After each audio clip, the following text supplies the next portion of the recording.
டேஸ்டியான soya chunk masala எப்படி பண்ணுறதுன்னு பார்க்கலாமா? ஒரு பாத்திரத்தில் தண்ணி ஊற்றி நல்லா கொதிச்சதுக்கப்புறமா தேவையான சோயா சங்க் அதில் போட்டு கொஞ்ச நேரம் ஆற விட்டு அதுக்கப்புறமா நல்லா இறுக்கமாக பிழிஞ்சு எடுத்துட்டு தனியாக வச்சுக்கலாம். ஆறுனதுக்கப்புறம் பிழிஞ்சால் நல்லா ஈஸியாக வந்துடும். நல்லா டைட்டாக பிழிஞ்சு எடுத்துக்கோங்க. அதுக்கப்புறமா ஒரு பாத்திரத்தை அடுப்பில் வச்சு அதில் கொஞ்சமாக எண்ணெய் ஊற்றிக்கோங்க.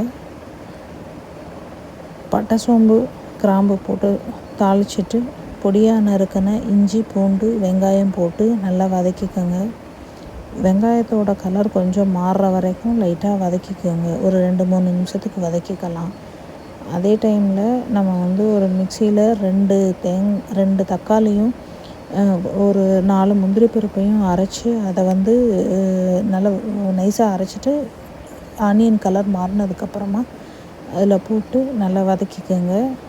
தக்காளியோட பச்சை வாசனை போன பின்னால் மிளகாத்தூள் அப்புறம் மஞ்சத்தூள் போட்டு நல்லா வதக்கிட்டு தேவையான அளவு தண்ணி ஊற்றி கொஞ்சமாக தண்ணி ஊற்றி கொஞ்ச நேரம் கொதிக்க விடணும்.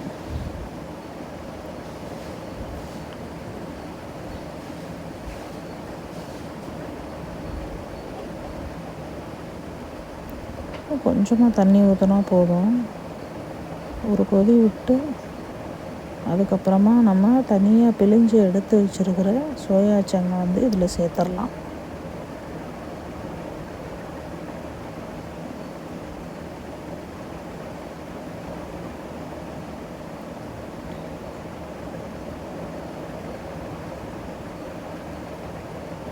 மசாலா எல்லாம் ஒன்றா சேர்கிற மாதிரி நல்லா பெரட்டி ஒரு கொதி வந்ததுக்கப்புறமா நம்ம மிளகும் சீரகமும் வறுத்து அரைச்சி வச்சுருக்கிற பொடியை ஒரு 1½ ஸ்பூன் சேர்த்து நல்லா பெரட்டி விட்டு தேவையான அளவு உப்பும் போட்டு மறுபடியும் ஒரு கொதி விட்டதுக்கப்புறமா ஒரு கொதி ரெடியானதுக்கப்புறம் மல்லித்தழை தூவி சர்வ் பண்ணிடலாம்.